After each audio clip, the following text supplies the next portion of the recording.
Hey guys, it's Choco the Chocobo here, and in this episode we're going to be talking about armor in the upgrade slash recipes section. Blah blah, can't speak. Um, but yeah, so let's go right into it. The armor section is things that are defensively kind of slated or geared. These things are something that will help you in terms of your survivability in some way, shape, or form. Now that said, some of these can be used aggressively and stuff like that, but this is why they're in this column. They're here for more defensive purposes because they have more of a defensive orientation.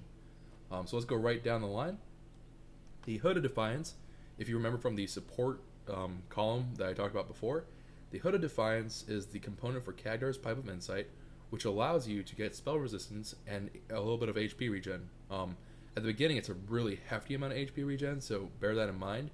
You can see that from the components. There's 3 forms of regeneration there, 1 ring of health and 2 rings of regen. So it's a pretty beastly regen item to start off with.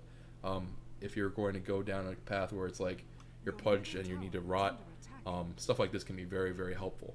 Now that said, you'll notice that it says that the spell resistance from items do not stack. This is only applicable to items. So if you're Viper, Anti-Mage, Pudge, these guys who have a skill that gives you magic resist actually get that in conjunction to the Hood of Defiance's magic resistance if they get it. So I forget what the numbers are, but like, let's say that you had a hero that has skill for like 10% spell resistance. This 30% would stack onto that. So very, very important, very handy to know. Blade Mail. So Blade Mail is an interesting item here. Whoops, and I just closed the screen. So you can see the components down there. It's one of those auto-assemble items. But basically what it does is it gives you a little bit of that damage, armor, intelligence, fine. But the real thing here is that it turns on something called damage return. Whenever you use this item, you get spikes that come out all around you like this. In my case, I'm really big, so it kind of looks ridiculous. But whenever you pop that item, anything that attacks you, whether it be auto attacks, spells, whatever it may be, you'll return that damage back to them as magic damage. So bear that in mind. This can be a beastly item to have, and it can really turn the tables on a fight if you get focused down a lot, and if you have the HP to sustain it. Now, bear in mind, you have to have the HP to actually take the hits to reflect it back. You can't be like, oh, I'm going to have Blade Mail, and then only suffer 1 hit and be like, why didn't it work very well? It's because you don't have enough HP. So, bear that in mind. Be a little bit careful. Vanguard. So Vanguard is what you build out of the Stout Shield, unless you're making a Poor Man Shield. The Vanguard gives you a 70% chance to block, as opposed to the 60% chance to block. And it blocks a constant 40 or 20, depending upon if you're melee or ranged. You get the HP regen from the Ring of Health, and you get the HP from the actual Vitality booster. This can be very helpful, and it's more of a starting thing, where you start off with Stout Shield and Ring of Health, and you build Vanguard just because you can. You can build it later on in the game, but again, whenever people start doing a lot more damage to you, it becomes less reasonable to use this as a way to block damage. So bear that in mind, but this is still a pretty strong item. The Soul Booster. Okay, so the Soul Booster is an interesting item in that it takes all the different boosters, right? So Vitality, Energy, and Point. And you can see here, it takes all those kind of HP mana gains and just shoves them into one item and gives you HP regen and mana regen in addition to that. So one might think like, oh, this is a really strong item, but this, because of the way it's working, like the mana regen isn't that great if you think about it, because the other recipes have a much better mana regen point for you, and the HP regen is really subpar, right? So you want to keep this in mind. It's not really an item to really shoot for unless you're going for a Bloodstone. And since it's on the same vein, we might as well just talk about it right now. Once you take the Soul Booster and you add a Perseverance to it, you get this Bloodstone, which has a beastly amount of regen on it, right? 200% mana regen and a 9 HP regeneration, as well as even further increasing how much HP and mana you get, right? Well, I guess not the mana, but the HP, it goes up by 50. So, very, very cool, very important. It also has a passive ability in that whenever you make your Bloodstone, from the point you make it, the stone has 6 charges. So think like magic stick, stuff like that, right? You have 6 charges of this item. You gain a charge whenever an enemy hero dies, like around you, but that's a really large around you. And whenever you actually have an enemy hero die somewhere in your vicinity, in your range, you get 1 extra charge. Now each time you get a charge, or however many charges you have, you add 1 mana regen per second. That's a flat number. And that is a really, really huge boon in terms of if you're a mana, like really mana heavy hero, and you just need some more mana regen and you're doing well. It's a high kill game. It can be a back and forth. this item can be a very, very big help to you. In addition, each charge allows you to reduce the amount of gold you lose per death.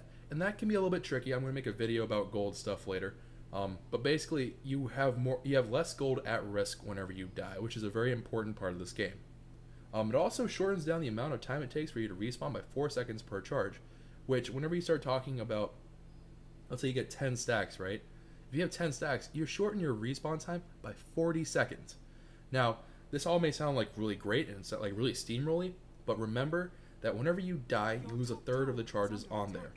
In addition, whenever you die, you also give out this massive like AoE heal that goes out to anyone that's in like that same radius you take for the actual charge receiving. So it's really, really cool because it scales up plus 30 per charge, and it has like a base start of 400. So it is a lot of HP regen, and if you die, you can actually heal your team. Some people will suicide on purpose just to give the Bloodstone heal out and keep their team alive. It's a little bit ridiculous. It's very hard to use it in that manner, so I wouldn't recommend you shoot for that right away, but something to keep in mind. So like if you see someone die with Bloodstone, everyone's health shoots up, that's why. One extra thing to note, at the very end there, if you read it, it says that whenever you die, the bearer continues to receive experience at the death location and gives an 1800 unit vision there. What that means is that upon the point of death, you'll see like a little spot on the ground, like a little rune symbol. That rune symbol is wherever you died, and at that point, and everyone can see it, you have this huge like AoE vision of that area. And what's really handy is that if you, like, let's say that you have a team fight and you die first and you have the Bloodstone. Because you died, normally you wouldn't get any experience and any of that stuff, but because you died with the Bloodstone, you actually continue to receive experience as if you were still in that fight, as if you were still around. So this can be a very helpful thing, right? Something that to definitely keep in mind, because you get all the experience in a huge AoE. So this is a pretty handy item to have, and fits perfectly with a defensive column, and a very, very strong build item if you are a mana dependent hero and you need that mana regen. So keep an eye out for that. Moving right along, Shiva's Guard. Wait, I skipped. BKB. BKB, this item is borderline OP. This item can really just wreck a game in terms of what it can do. The Black King Bar has an ability called Avatar. If you guys are familiar with Warcraft 3, which is where it's kind of hailed from, the Avatar allows you to kind of go beast mode, and you are granted magic immunity for the duration of the actual item. There are still some things that pierce it, right? So physical attacks pierce through it. Certain ones that have like an actual line that says will pierce through magic immunity, like the Abyssal Blade, will go through it. And a lot of alts go through it, because alts usually have a piercing ability. Now there are some things that obviously don't fit into that, but a lot of alts do. So bear that in mind. It won't always protect you, but for the most part it will. Now, besides the stats, you'll notice something weird about the Black King Bar. You have like sort of kind of charges in this, right? You can see that there's 6 different levels of like, it goes down 10, 9, 8, 7. So the way it works is that whenever you use the Black King Bar, you go down a charge. And then whenever you go down a charge, the duration shortens, but the cooldown shortens by 5 seconds as well. This can be a little bit weird in that whenever you finally drain it all the way down, and it'll stop, like it'll stay at that level, it'll never like explode and vanish. Whenever you go down to the duration 5 time, you cut down the duration the Black King Bar lasts to half. But in exchange, your cooldown is 25 seconds shorter. It's a little bit of trading off, and it's not a terrible thing for you to have a shorter duration and a short cooldown, or shorter cooldown, I should say, because it's still pretty long. But something to keep in mind, right? Because a 10-second duration is incredibly long and incredibly helpful. You can go through an entire team fight and just be magic immune the whole entire time. It can be ridiculous, and very, very strong to have in your side. So bear that in mind, but also bear in mind that you are also going to get a little bit of a boon by reducing that cooldown, so you can use it a little bit more frequently whenever you do get to that low level. But strategically use the Black King Bar. Whenever you do use it, you'll be a little bit bigger, you'll glow gold or whatever, and you have like this little like hula hoop going around you. Pretty handy. You can see here my duration has gone down.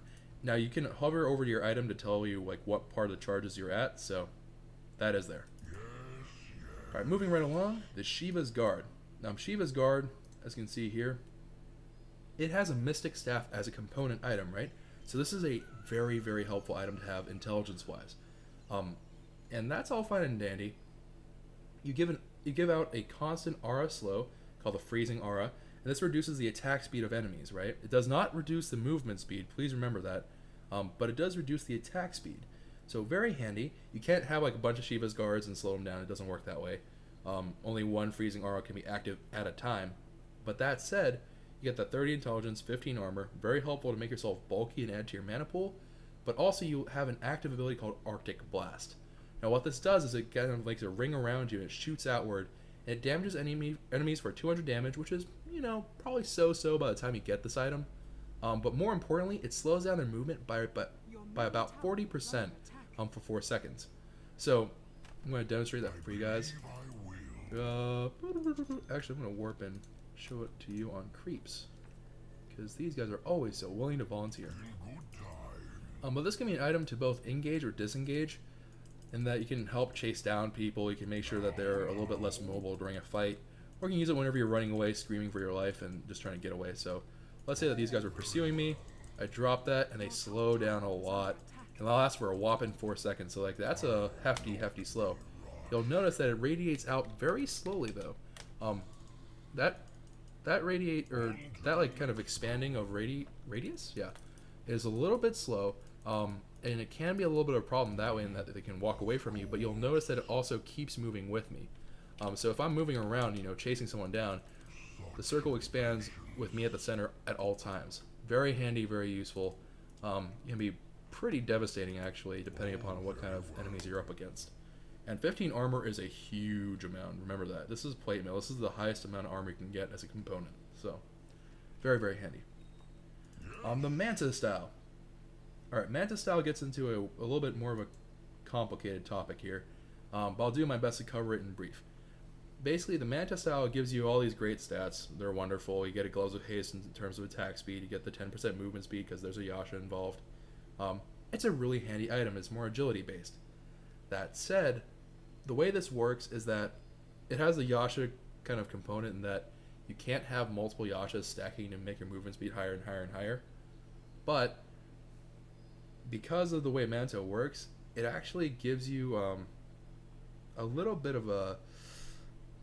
There's a turnaround. There's a trade-off, let's put it that way. The trade-off here is that Manta style isn't so much used to kind of move in and out as much as create these illusions that give you a strong buff to how much damage you can do, as well as giving you this like weird window of opportunity to remove debuffs from yourself and even dodge certain attacks if you're really good at it. So it's a little bit complicated. It can be used, it's usually seen more aggressively used, but it can be a very huge defensive item. So as you can see there, melee illusions do a little bit more than ranged illusions, which a lot of people forget, in that melee illusions are a little bit tankier, they do a little bit more damage, while ranged illusions obviously have the vice versa of that. But the catch is, with a ranged unit, it requires a lot less micro, and there's a lot less gap closing issues that you have with your illusions. So that can be a huge thing. Now, I'm going to demonstrate how this works. If you use Manta, you see how I shook a little bit and then I created these two illusions? These illusions are fully controllable, they have the stats that you saw before, and they will take on these stats. So, let's see, these guys, they have like the 204-46 thing. This is not true. This is just because that's what my thing normally says. But the amount of damage they output will be a lot lower. They will take anything from your actual stat pool, so these three stats here, and not from here. They'll also take your HP and mana. The mana not being terribly important because illusions cannot use skills, but that means that if you're building like a Manta aggressive style build, you're going to want to stack a lot of like stat items, so agility, strength, whatever you may be. Very seldom do you see this on intelligence characters because they usually don't benefit very much from it, but can be helpful. Definitely a situational item.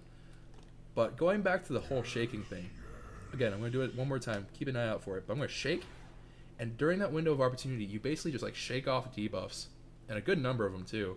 And you also have this temporary window, and I mean a very brief window, to dodge things.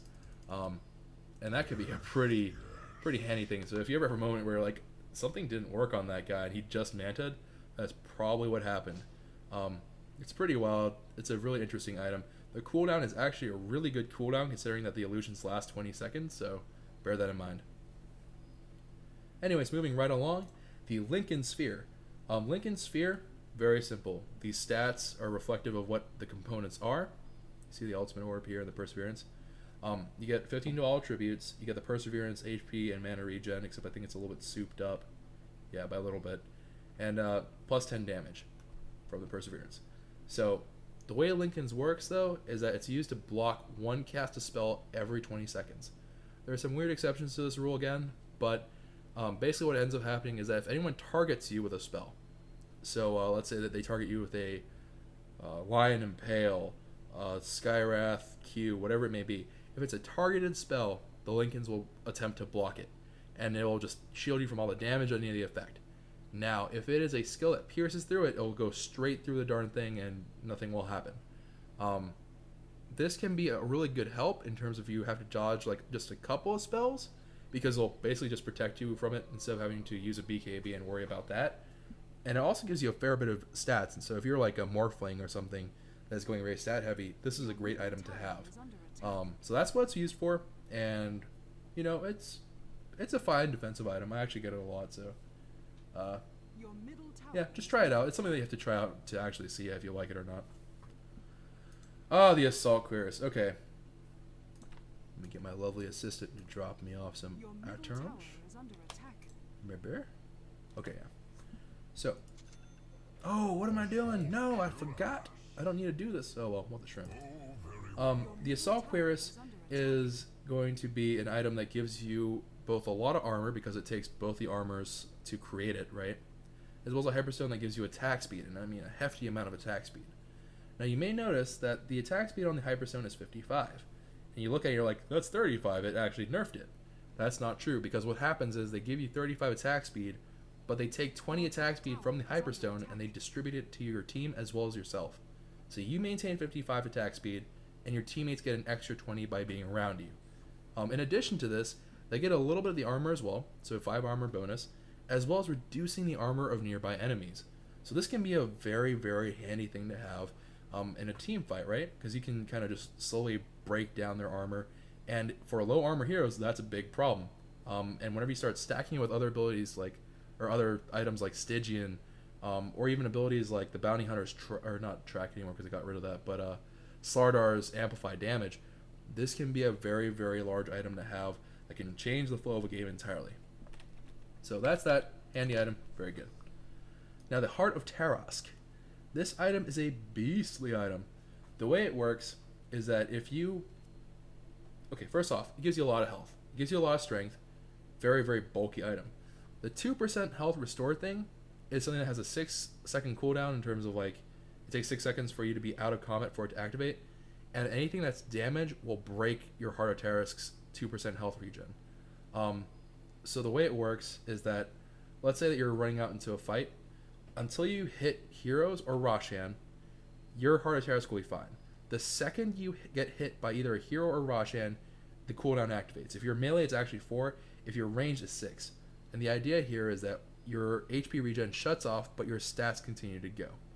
So be aware of that. It can be a very large problem in terms of if you're not able to break the damage. So let's say like a Queen of Pain gets a Shadow Dagger off of you, or whatever it's called, the Queen of Pain's Q. If you have a dot on you, that can be something that turns off that Heart of Tarask regen, but you'll still get all that strength, you'll still get all that health. It's still a very helpful item, but it will shut that down. That said, you can also tank towers with this, because there's nothing about towers, right? So bear that in mind, keep an eye out for it, and you know, if you're a strength hero, this is kind of the creme de la creme of tanky items, so this is what you should be shooting for, probably. Anyways, guys, that's it for this little episode here. Sorry I'm a little bit jittery and stuff. I just drank naked juice, and that stuff is loaded with sugar. So let me know in the comments below how you feel about the video. If you want me to redo it, I'd be happy to do that for you guys. But other than that, have a great day, and hope this helped. Ciao.